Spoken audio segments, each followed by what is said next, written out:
Para sahabat Yesus yang terkasih, kita berada dalam bulan September yang dicanangkan sebagai bulan Kitab Suci Nasional. Tema PKSN adalah Yesus Sahabat Seperjalanan Kita.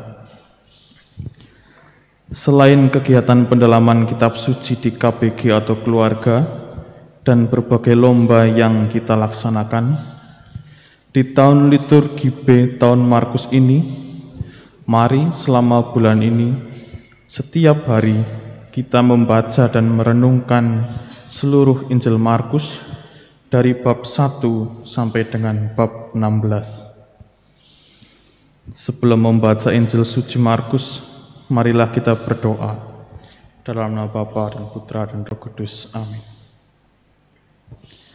Allah Bapa yang Maha Kudus, kami bersyukur kepadamu karena Roh Kudus yang telah Kau curahkan ke dalam diri kami. Dialah Roh kebenaran yang Kau utus untuk membimbing kami pada seluruh kebenaran. Kehadirannya dalam hati kami telah membuat kami menjadi bait kehadiran-Mu sendiri, dan berkat Dialah kami telah Kau lahirkan kembali menjadi anak-anak-Mu.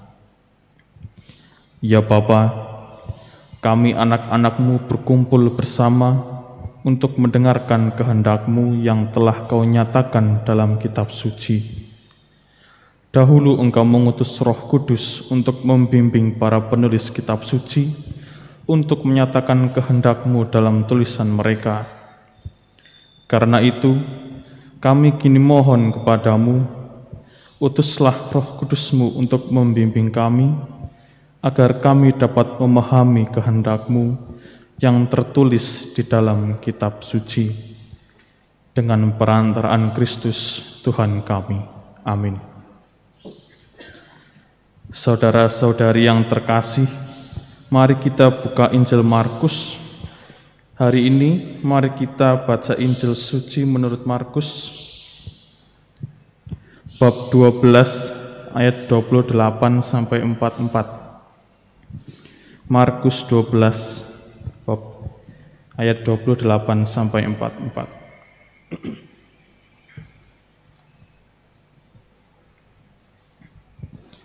Lalu seorang ahli Taurat yang mendengar Yesus dan orang-orang Saduki bersoal jawab dan tahu bahwa Yesus memberi jawab yang tepat kepada orang-orang itu, datang kepadanya dan berkata, "Hukum manakah yang paling utama?" Jawab Yesus, "Hukum yang terutama ialah, dengarlah hai orang Israel, Tuhan Allah kita, Tuhan itu Esa. Kasihilah Tuhan Allahmu dengan segenap hatimu, dan dengan segenap jiwamu, dan dengan segenap akal budimu, dan dengan segenap kekuatanmu. Dan hukum yang kedua ialah, kasihilah sesamamu manusia seperti dirimu sendiri. Tidak ada hukum lain yang lebih utama daripada kedua hukum ini." Lalu kata ahli Taurat itu kepada Yesus, "Tepat sekali, Guru, benar katamu itu, bahwa Dia Esa, dan bahwa tidak ada yang lain kecuali Dia.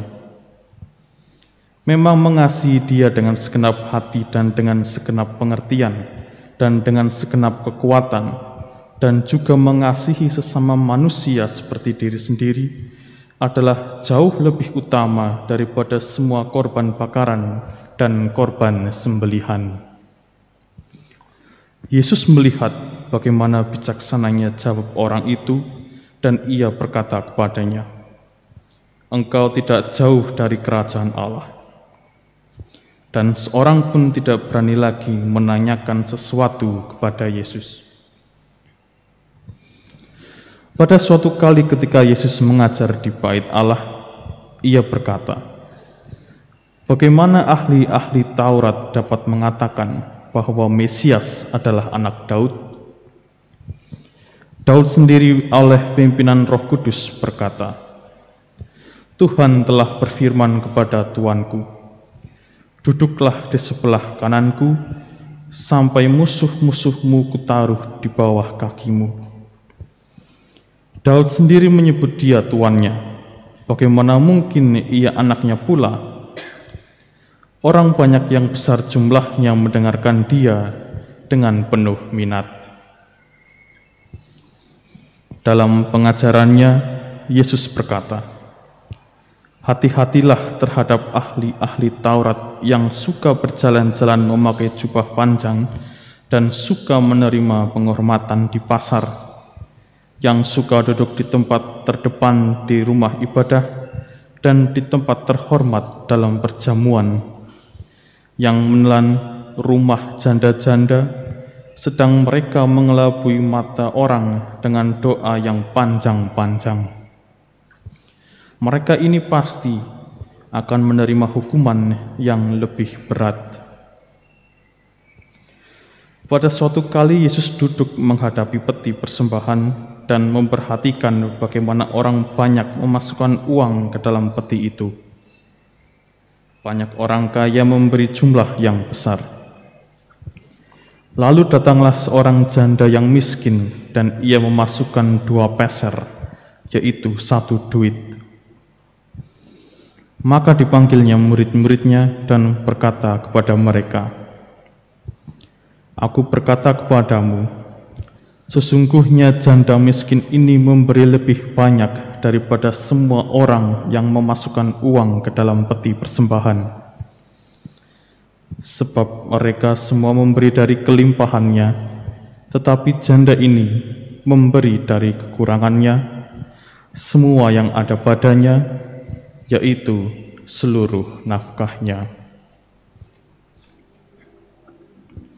Demikianlah sabda Tuhan. Mari kita doakan doa malaikat Tuhan. Maria diberi kabar oleh malaikat Tuhan bahwa ia akan mengandung dari Roh Kudus. Salam Maria, penuh rahmat, Tuhan sertamu. Terpujilah engkau di antara wanita, dan terpujilah buah tubuhmu Yesus. Santa Maria, Bunda Allah, doakanlah kami yang berdosa ini, sekarang dan waktu kami mati. Amin. Aku ini hamba Tuhan, terjadilah padaku menurut perkataanmu. Salam Maria, penuh rahmat, Tuhan sertamu. Terpujilah engkau di antara wanita, dan terpujilah buah tubuhmu Yesus.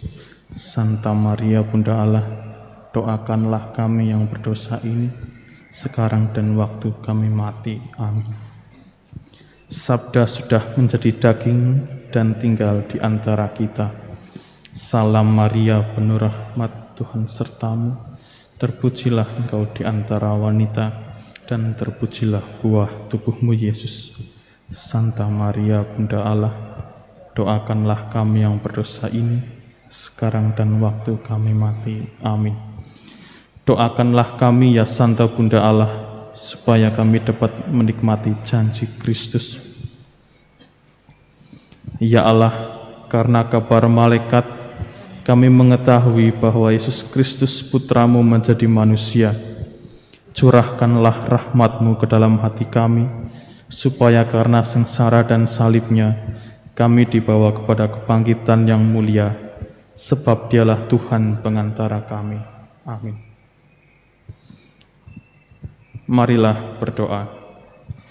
Salam penjaga Sang Penebus, mempelai Santa Perawan Maria. Kepadamu Allah mempercayakan putranya yang tunggal. Di dalam dirimu Maria menaruh kepercayaannya. Bersamamu Kristus menjadi manusia. Santo Yusuf, kepada kami perlihatkanlah dirimu sebagai seorang bapa, dan bimbinglah kami di jalan kehidupan. Perolehkan bagi kami rahmat, belas kasih, dan keberanian, serta lindungi kami dari setiap kejahatan. Amin. Dalam nama Bapa dan Putra dan Roh Kudus. Amin.